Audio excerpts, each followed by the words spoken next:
अस्सलाम वालेकुम। आज हम स्टार्ट करेंगे chemistry class 9th chapter 4 periodic table and periodicity of properties. Topic 4.3 periodicity of properties. तो बेसिकली इस टॉपिक में हम एलिमेंट्स की प्रॉपर्टीज़ को डिस्कस करेंगे कि कैसे वो ग्रुप और पीरियड में चेंज होती हैं। जैसे एटम का एटॉमिक नंबर इंक्रीज़ करता है, उसकी इलेक्ट्रॉनिक कॉन्फ़िगरेशन भी उसी तरह चेंज होती हैं और इस चेंज की वजह से उन एलिमेंट्स में फ़िज़िकल और केमिकल चेंज आता है। वो एलिमेंट्स जिनकी वैलेंस शेल में इलेक्ट्रॉन सेम होते हैं उनको हम सेम ग्रुप में लिखते हैं। जैसे ग्रुप 1 है तो उसमें जितने भी एलिमेंट्स हैं उनकी वैलेंस शेल में एक ही इलेक्ट्रॉन होगा और एटम की जो केमिकल प्रॉपर्टीज़ हैं वो डिपेंड करती हैं वैलेंस शेल कॉन्फ़िगरेशन पे, यानी कि वैलेंस शेल के इलेक्ट्रॉन्स पे, इसीलिए उनकी केमिकल प्रॉपर्टीज़ सेम होती हैं। जबकि जो फिज़िकल प्रॉपर्टीज़ होती हैं वो डिपेंड करती हैं एटम के साइज़ पे। और हमें पता है कि एक ग्रुप में जब हम डाउन द ग्रुप मूव करते हैं तो एटम का साइज़ इंक्रीज़ करता है क्योंकि नंबर ऑफ़ शेल्स इंक्रीज़ करते हैं, जिससे एटम की फ़िज़िकल प्रॉपर्टीज़ में ग्रेजुअल चेंज आता है। जबकि पीरियड में नंबर ऑफ़ वैलेंस इलेक्ट्रॉन्स भी इंक्रीज़ करते हैं और साइज़ में भी चेंज आता है, इसीलिए केमिकल एंड फिज़िकल प्रॉपर्टीज़ दोनों चेंज होती हैं पीरियड में। शील्डिंग इफ़ेक्ट, तो ये हमारे पास पहली प्रॉपर्टी है। हमें पता है कि हर एटम में एक न्यूक्लियस प्रेजेंट होता है जिसके ऊपर पॉजिटिव चार्ज होता है और शेल्स होते हैं जिनमें इलेक्ट्रॉन प्रेजेंट होता है। जो न्यूक्लियस दरमियान में होता है वो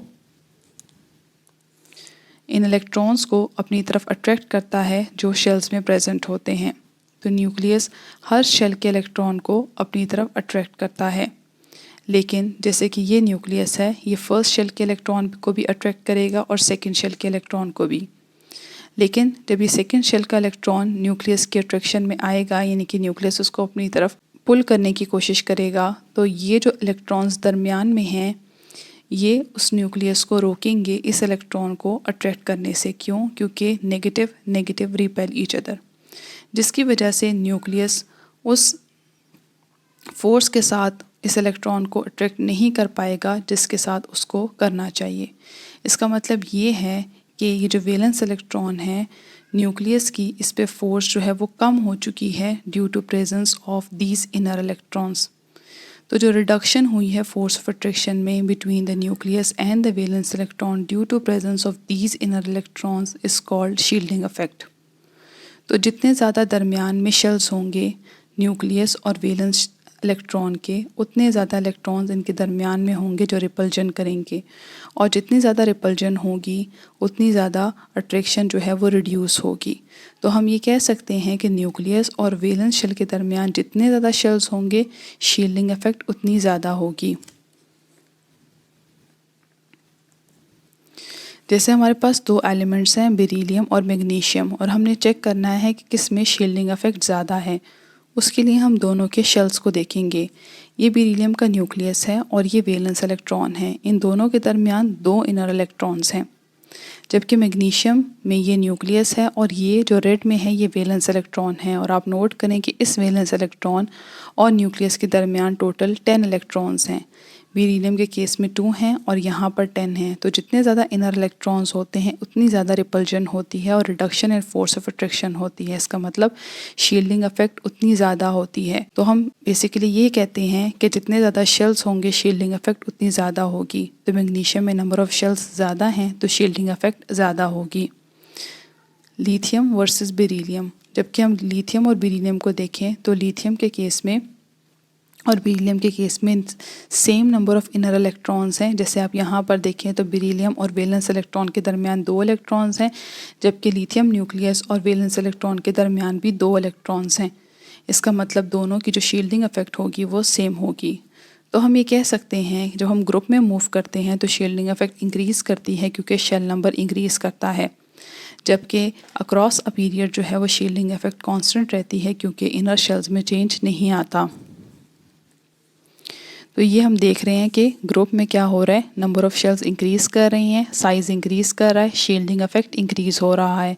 जबकि पीरियड में जो है number of inner electrons same है तो शील्डिंग इफेक्ट सेम है।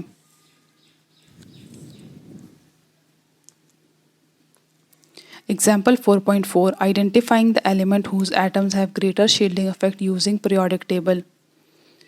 तो हमारे पास दो एलिमेंट्स हैं बेरिलियम और मैग्नीशियम। तो हम इनका स्ट्रक्चर देखेंगे। जिनमें नंबर ऑफ़ शेल्स ज़्यादा होंगे उनका जो शील्डिंग इफेक्ट होगा वो ज़्यादा होगा। तो बेरिलियम और मैग्नीशियम में मैग्नीशियम के नंबर ऑफ़ शेल्स ज़्यादा हैं तो शील्डिंग इफेक्ट मैग्नीशियम का ज़्यादा होगा। जबकि कार्बन और सिलिकॉन के केस में जो सिलिकॉन है उसमें नंबर ऑफ़ इनर इलेक्ट्रॉन्स ज़्यादा हैं तो शील्डिंग इफेक्ट सिलिकॉन का ज़्यादा होगा। Concept assessment exercise 4.5 choose the elements whose atom you expect to have smaller shielding effect. तो हमारे पास एक है फ्लोरीन और दूसरा है क्लोरीन। तो हम दोनों का पहले एटॉमिक नंबर देखेंगे। तो फ्लोरीन का एटॉमिक नंबर जो है वो 9 होता है और क्लोरीन का 17 होता है। अगर हम इनका स्ट्रक्चर ड्रॉ करते हैं तो फ्लोरीन में पहला शेल है उसमें 2 इलेक्ट्रॉन्स हैं और सेकेंड शेल में 7 इलेक्ट्रॉन्स हैं। जबकि क्लोरीन के केस में न्यूक्लियस के बाद पहला शेल है जिसमें 2 इलेक्ट्रॉन्स हैं, फिर सेकेंड शेल है जिसमें 8 इलेक्ट्रॉन्स हैं एंड देन हमारे पास थर्ड शेल है जिसमें 7 इलेक्ट्रॉन्स हैं। अब हम देख सकते हैं कि क्लोरीन में जो वैलेंस इलेक्ट्रॉन और न्यूक्लियस के दरमियान में number of shells number of inner electrons ज़्यादा हैं, इसीलिए क्लोरीन का शील्डिंग इफेक्ट जो है वो ज़्यादा होगा और फ्लोरीन का कम होगा। तो आंसर इज़ फ्लोरीन, क्योंकि हमने स्मॉलर शील्डिंग इफेक्ट को देखना है। नेक्स्ट है लिथियम और सोडियम। लिथियम का एटॉमिक नंबर 3 होता है और सोडियम का 11। सेम इसी तरह हम लिथियम का स्ट्रक्चर भी ड्रॉ करेंगे। पहले शेल में 2 इलेक्ट्रॉन्स होंगे और सेकेंड शेल में 1 इलेक्ट्रॉन होगा। जबकि सोडियम के केस में फर्स्ट शेल में 2 इलेक्ट्रॉन्स होंगे और सेकंड में 8 होंगे और थर्ड में 1 इलेक्ट्रॉन होगा। तो हम देख सकते हैं कि नंबर ऑफ़ शेल्स सोडियम में ज़्यादा हैं तो शील्डिंग इफेक्ट सोडियम की ज़्यादा होगी और लिथियम की कम होगी। तो यहाँ पर लिथियम का शील्डिंग इफेक्ट क्या है, कम है। नेक्स्ट है बोरॉन एंड एल्यूमिनियम। बोरॉन का एटॉमिक नंबर 5 होता है, एल्यूमिनियम 13। तो इसका स्ट्रक्चर भी हम ड्रॉ करेंगे। बोरॉन में न्यूक्लियस के बाद पहला शेल जिसमें 2 इलेक्ट्रॉन होंगे एंड देन सेकेंड शेल जिसमें 3 इलेक्ट्रॉन्स होंगे। उसके बाद नेक्स्ट आते हैं एल्यूमिनियम पे। तो एल्यूमिनियम का चूँकि एटॉमिक नंबर 13 है तो पहला शेल होगा जिसमें 2 इलेक्ट्रॉन होंगे। सेकेंड शेल में हम कितने इलेक्ट्रॉन्स होंगे, 8 होंगे and in the third shell 3 electrons present होंगे। अब हम देख सकते हैं कि नंबर ऑफ़ शेल्स जो एल्यूमिनियम में ज़्यादा हैं, इसका मतलब शील्डिंग इफेक्ट एल्यूमिनियम की ज़्यादा होगी तो बोरॉन की कम होगी।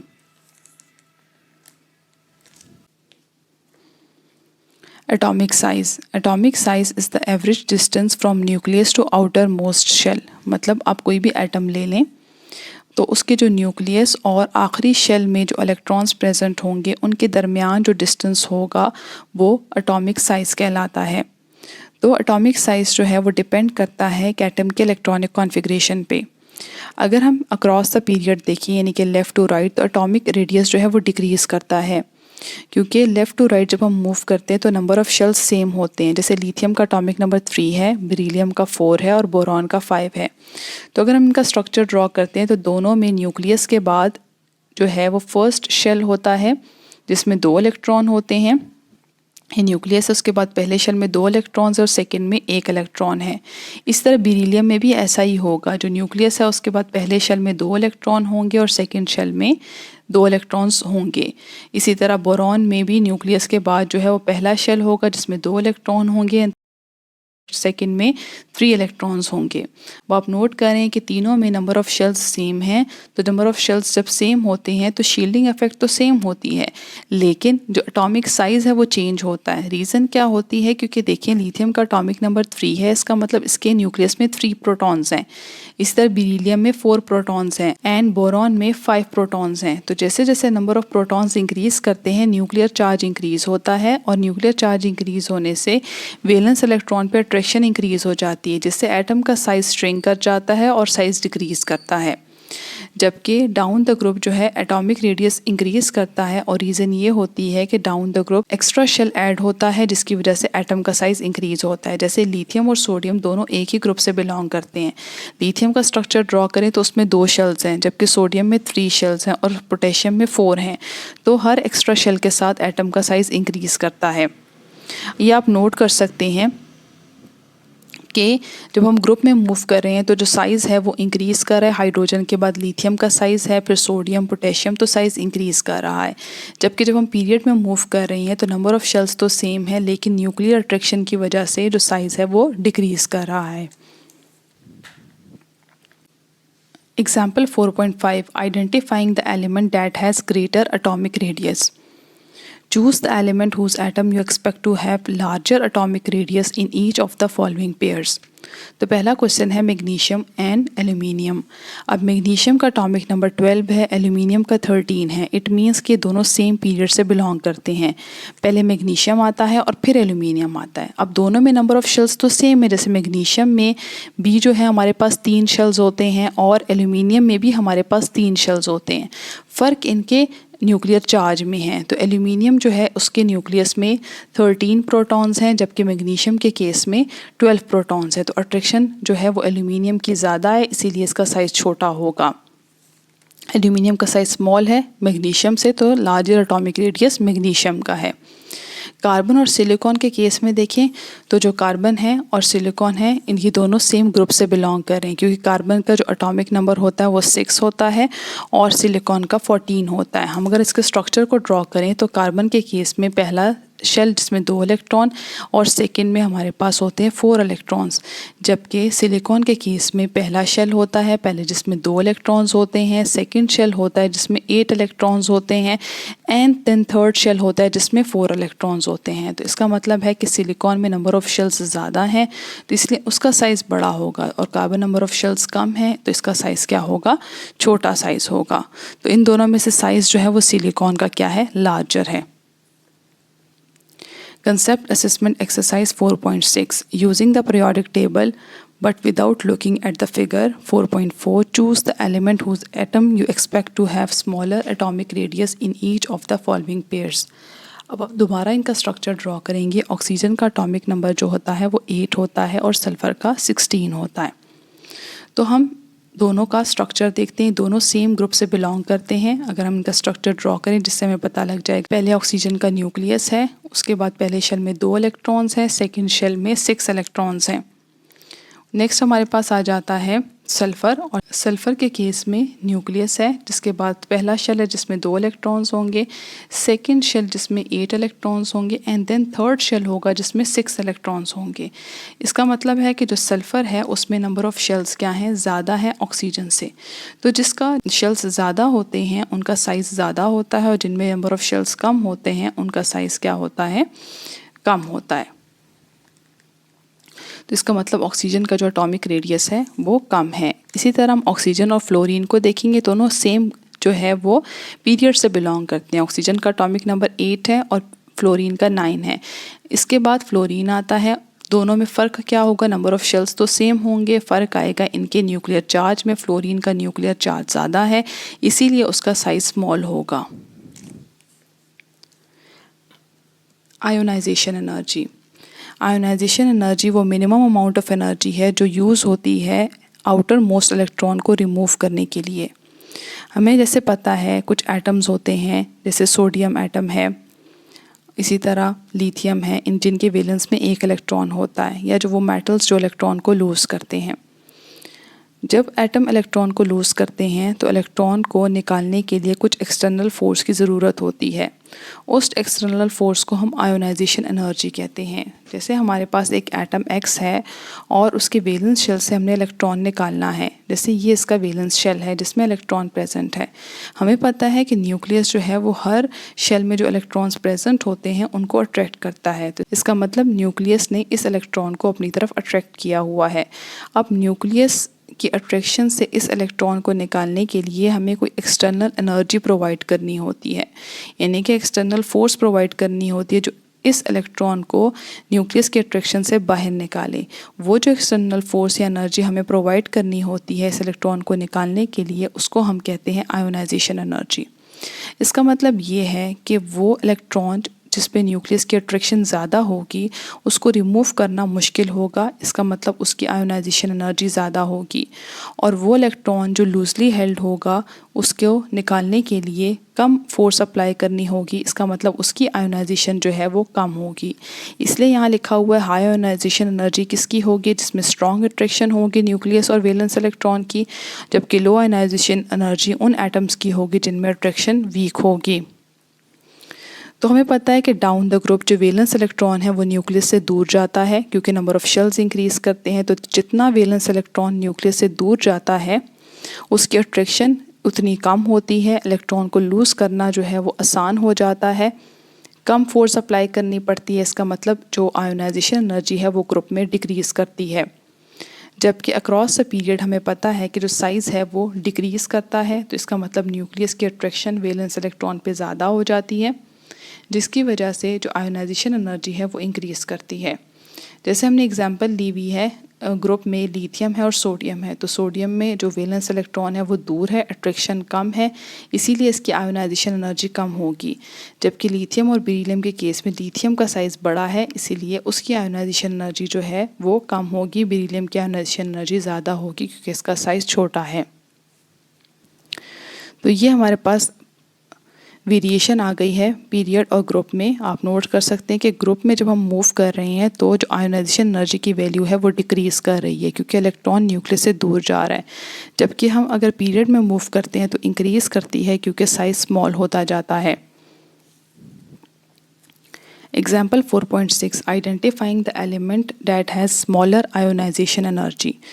तो हम सबसे पहले एलिमेंट को देखते हैं, बोरॉन और कार्बन, इन दोनों में से किसकी आयोनाइजेशन एनर्जी कम है। बोरॉन का एटॉमिक नंबर 5 है, कार्बन का 6 है, इट मीन्स दोनों सेम पीरियड से बिलोंग करते हैं। कार्बन बोरॉन के बाद आता है, इसका मतलब कार्बन का जो साइज़ है वो छोटा है, जो वैलेंस इलेक्ट्रॉन है वो न्यूक्लियस से करीब है, जिसकी वजह से अट्रैक्शन उस पर ज़्यादा है और आयोनाइजेशन एनर्जी ज़्यादा रिक्वायर होगी। इसका मतलब कार्बन की आयोनाइजेशन एनर्जी ज़्यादा है तो बोरॉन की कम है, हमने स्मॉलर को देखना है। नेक्स्ट है नाइट्रोजन एंड फॉस्फोरस। नाइट्रोजन का एटॉमिक नंबर 7 होता है और फॉस्फोरस का 15, दोनों सेम ग्रुप से बिलोंग करते हैं। फॉस्फोरस नाइट्रोजन के नीचे होता है, इसका मतलब फॉस्फोरस में नंबर ऑफ शेल्स ज़्यादा हैं। ये हम स्ट्रक्चर ड्रॉ करके भी चेक कर सकते हैं, जैसे नाइट्रोजन के पहले शेल में 2 इलेक्ट्रॉन्स होंगे और सेकेंड में जो है वो 5 इलेक्ट्रॉन्स होंगे, जबकि फॉस्फोरस के केस में पहले शेल में 2 इलेक्ट्रॉन्स, देन सेकेंड शेल होगा जिसमें 8 इलेक्ट्रॉन्स होंगे एंड देन हमारे पास थर्ड शेल होगा जिसमें 5 इलेक्ट्रॉन्स होंगे। अब दोनों में फ़र्क क्या है, साइज़ का। इसका वैलेंस इलेक्ट्रॉन न्यूक्लियस से जो है वो दूर है जबकि इसका करीब है, तो अट्रैक्शन इसकी ज़्यादा होगी। जितनी ज़्यादा अट्रैक्शन होती है आयोनाइजेशन एनर्जी उतनी ज़्यादा होती है। फॉस्फोरस में अट्रैक्शन कम होगी तो आयोनाइजेशन एनर्जी की वैल्यू भी कम होगी। Concept Assessment Exercise 4.7 Which atom has the smaller ionization energy? तो जिसका जो साइज़ होगा वो बड़ा होगा उसकी आयोनाइजेशन एनर्जी कम होगी। बोरॉन और नाइट्रोजन में बोरॉन का एटॉमिक नंबर 5 है जबकि नाइट्रोजन का 7 है, दोनों सेम पीरियड से बिलोंग कर रही हैं। बोरॉन के बाद आता है नाइट्रोजन, हमें पता है दोनों में न्यूक्लियर चार्ज का डिफरेंस है, यहाँ पर 5 प्रोटॉन्स हैं, यहाँ पर 7 प्रोटॉन्स हैं, तो 7 प्रोटॉन्स वैलेंस इलेक्ट्रॉन को ज़्यादा फोर्सफुली अट्रैक्ट करते हैं, इसका मतलब है उनकी आयोनाइजेशन एनर्जी ज़्यादा होगी और बोरॉन की आयोनाइजेशन एनर्जी कम होगी। नेक्स्ट है हमारे पास बेरिलियम और मैग्नीशियम।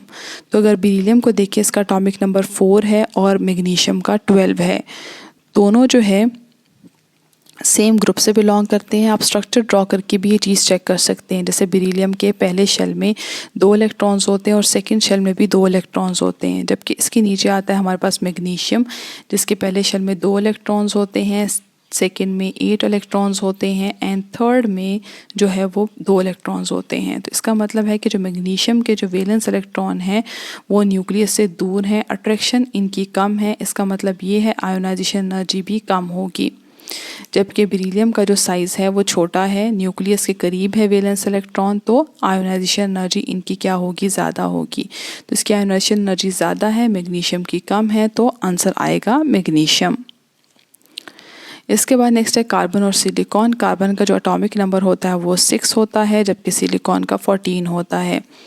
तो आप चेक कर लें, कार्बन के पहले शेल में 2 इलेक्ट्रॉन्स, सेकेंड में 4 इलेक्ट्रॉन्स, जबकि सिलिकॉन के केस में जो फर्स्ट शेल है उसमें 2 इलेक्ट्रॉन्स होते हैं, देन सेकेंड शेल होता है जिसमें 8 इलेक्ट्रॉन्स होते हैं, एंड फिर थर्ड शेल आता है जिसमें 4 इलेक्ट्रॉन्स होते हैं। तो सिलिकॉन का साइज़ चूँकि बड़ा है, जिसका बड़ा साइज़ होगा उनकी आयोनाइजेशन एनर्जी की वैल्यू जो है वो कम होगी। इसका मतलब सिलिकॉन की आयोनाइजेशन एनर्जी की वैल्यू कम है। इलेक्ट्रॉन एफिनिटी, जब एक एटम इलेक्ट्रॉन को गेन करता है और इलेक्ट्रॉन गेन करने के बाद उसके ऊपर नेगेटिव साइन आ जाता है, इस प्रोसेस में वो कुछ एनर्जी को रिलीज़ करता है जिसको हम कहते हैं इलेक्ट्रॉन एफिनिटी। मतलब एटम इलेक्ट्रॉन गेन करने के बाद चूँकि स्टेबल हो जाता है तो उस स्टेबिलिटी के रिजल्ट में वो एनर्जी को रिलीज़ करता है जिसको हम इलेक्ट्रॉन एफिनिटी कहते हैं। अब किन किन फैक्टर्स पे इलेक्ट्रॉन एफिनिटी डिपेंड करती है? न्यूक्लियर चार्ज पे, एटॉमिक रेडियस पे और शील्डिंग इफेक्ट पे। हमें पता है कि जब इलेक्ट्रॉन न्यूक्लियस से करीब ऐड होगा तो न्यूक्लियस की अट्रैक्शन उस पर ज़्यादा होगी, स्टेबिलिटी ज़्यादा आएगी, जिसकी वजह से इलेक्ट्रॉन एफिनिटी की वैल्यू भी ज़्यादा होगी। मतलब एक एटम जितना ज़्यादा स्टेबल होता है इलेक्ट्रॉन एफिनिटी की वैल्यू उतनी ज़्यादा होती है। तो अगर इलेक्ट्रॉन जो है वो न्यूक्लियस से करीब ऐड हो रहा है तो स्टेबिलिटी ज़्यादा होगी और इलेक्ट्रॉन एफिनिटी की वैल्यू ज़्यादा होगी, और अगर वो दूर ऐड हो रहा है तो स्टेबिलिटी कम आएगी और इलेक्ट्रॉन एफिनिटी की वैल्यू भी कम आएगी। तो इसका मतलब अगर हमारे पास 2 एटम्स हैं, जैसे एक ये है जिसमें हमारे पास 2 शेल्स हैं, ठीक है, और दूसरा ये एटम है जिसमें हमारे पास जो है ये 3 शेल्स हैं। अगर हम दोनों में से इलेक्ट्रॉन डालना चाहते हैं तो अगर हम इसमें इलेक्ट्रॉन डालेंगे तो इलेक्ट्रॉन इस शेल में ऐड होगा, और अगर हम इस एटम में इलेक्ट्रॉन डालते हैं तो इलेक्ट्रॉन थर्ड शेल में ऐड होगा। अब यहाँ पर न्यूक्लियस की अट्रैक्शन इस इलेक्ट्रॉन पे ज़्यादा होगी, जितनी ज़्यादा अट्रैक्शन होती है स्टेबिलिटी उतनी ज़्यादा आती है और इलेक्ट्रॉन एफिनिटी की वैल्यू उतनी ज़्यादा होती है। जबकि यहाँ इस केस में इलेक्ट्रॉन न्यूक्लियस से दूर होगा, स्टेबिलिटी कम होगी और इलेक्ट्रॉन एफिनिटी की वैल्यू भी कम होगी। तो हम कह सकते हैं कि जितना बड़ा साइज़ होगा इलेक्ट्रॉन एफिनिटी की वैल्यू उतनी कम होगी। तो अगर हम पीरियड में देखें तो साइज़ डिक्रीज़ करता है, इसीलिए इलेक्ट्रॉन एफिनिटी की वैल्यू इंक्रीज़ करती है। जबकि ग्रुप में हमने अभी देखा कि जब साइज़ इंक्रीज़ करेगा तो इलेक्ट्रॉन एफिनिटी की वैल्यू डिक्रीज़ करेगी, क्योंकि एटॉमिक रेडियस इंक्रीज़ करता है ग्रुप में। ये इसमें कुछ एक्सेप्शन है, मतलब कुछ जो वैल्यूज़ हैं वो इस ट्रेंड के साथ जो है वो मैच नहीं करती, और उसकी क्या रीज़न है वो हम हायर ग्रेड्स में स्टडी करेंगे। तो ये हमारे पास ग्रुप और पीरियड में डिफरेंट एलिमेंट्स की इलेक्ट्रॉन एफिनिटी की वैल्यू है। आप देख सकते हैं कि इलेक्ट्रॉन एफिनिटी की वैल्यू ग्रुप में क्या कर रही है, डिक्रीज़ कर रही है, क्योंकि ग्रुप में जो इलेक्ट्रॉन ऐड हो रहा है वो न्यूक्लियस से दूर होता जा रहा है, जबकि पीरियड में क्या कर रही है वो इंक्रीज़ कर रही है। और यहाँ पर हमारे पास कुछ एक्सेप्शंस आ रही है जिसकी रीज़न हम बाद में पढ़ेंगे। Electronegativity. Electronegativity is the ability of an atom to attract shared electron in a chemical bond. हमें पता है कि जब भी 2 एटम्स आपस में कोवलेंट बॉन्ड बनाते हैं या कोई भी बॉन्ड बनाते हैं तो उनके दरमियान इलेक्ट्रॉन जो है वो शेयर होता है। हमें पता है कि जब भी 2 एटम्स आपस में कोवलेंट बॉन्ड की फॉर्मेशन करते हैं तो उनके दरमियान इलेक्ट्रॉन पेयर शेयर होता है। जैसे ए बी के दरमियान ये इलेक्ट्रॉन पेयर शेयर हो रहा है।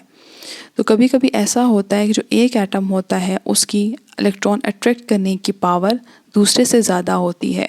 तो वो एटम जिसके इलेक्ट्रॉन अट्रैक्ट करने की पावर दूसरे से ज़्यादा है उसके ऊपर पार्शियल नेगेटिव साइन आता है, और जिसकी कम है उसके ऊपर पार्शियल पॉजिटिव साइन आता है। इस एटम के ऊपर पार्शियल नेगेटिव साइन इसीलिए आया क्योंकि इसकी इलेक्ट्रॉन अट्रैक्ट करने की पावर बी से ज़्यादा थी। तो इस एबिलिटी को हम कहते हैं इलेक्ट्रोनेगेटिविटी। तो किसी एटम की इलेक्ट्रोनेगेटिविटी ज़्यादा होती है और किसी की कम होती है, और ये डिफरेंट फैक्टर्स पे डिपेंड करती है। तो लिनस पॉलिंग ने एक मेथड जो है वो डिवाइस किया था, उसके थ्रू उसने डिफरेंट एलिमेंट्स के इलेक्ट्रोनेगेटिविटी वैल्यू फाइंड की। जैसे हम कोई भी 2 एटम लेते हैं एक्स और वाई, और हम उनके दरमियान बॉन्ड फॉर्म करते हैं, तो हमें कैसे पता लगेगा कि किसके ऊपर पार्शियल नेगेटिव और किसके ऊपर पार्शियल पॉजिटिव साइन आएगा? हम पॉलिंग की वो वैल्यूज़ देखेंगे, तो जिसकी इलेक्ट्रोनेगेटिव वैल्यू ज़्यादा होगी इट मीन्स कि वो पार्शियल नेगेटिव होगा, और जिसकी वैल्यू कम होगी वो पार्शियल पॉजिटिव होगा। नेगेटिव का मतलब ये है कि इस एटम की ये शेयर्ड पेयर इलेक्ट्रॉन अपनी तरफ अट्रैक्ट करने की पावर ज़्यादा है, इसकी इलेक्ट्रोनेगेटिविटी ज़्यादा है। तो हमने देखना है कि ग्रुप और पीरियड में इलेक्ट्रोनेगेटिविटी कैसे चेंज होती है। अब अगर हम नोट करें तो हमारे पास ग्रुप में जो साइज़ है वो इंक्रीज़ करता है। अब हमारे सामने एक इलेक्ट्रॉन है जो इन तीनों ने अट्रैक्ट करना है, तो किसके लिए इलेक्ट्रॉन अट्रैक्ट करना आसान होगा? वो जिसका न्यूक्लियस जो है वो करीब है या जिसके न्यूक्लियस से वैलेंस इलेक्ट्रॉन दूर है। तो हमें पता है कि अब अगर हम यहाँ पर देखें तो जो फर्स्ट वाला है जिसका साइज़ छोटा है उसके लिए इस इलेक्ट्रॉन को अट्रैक्ट करना आसान है क्योंकि डिस्टेंस कम है। तो हम ये कह सकते हैं जिसका साइज़ छोटा होता है उसकी इलेक्ट्रोनेगेटिविटी ज़्यादा होती है, उसके लिए इलेक्ट्रॉन अट्रैक्ट करना क्या होता है, आसान होता है। जबकि जिसका साइज़ बड़ा होता है इलेक्ट्रॉन अट्रैक्ट करना उसके लिए मुश्किल होता है, इसलिए उसकी इलेक्ट्रोनेगेटिव वैल्यू कम होती है। तो हम कह सकते हैं कि ग्रुप में इलेक्ट्रोनेगेटिविटी डिक्रीज़ करती है। जबकि अगर हम पीरियड में मूव करें तो पीरियड में साइज़ जो है वो डिक्रीज़ करता है, जिसकी वजह से इलेक्ट्रोनेगेटिव वैल्यू जो है वो इंक्रीज़ करती है। तो यहाँ हमारे पास ग्रुप और पीरियड में डिफरेंट एलिमेंट की इलेक्ट्रोनेगेटिविटी की वैल्यूज़ हैं।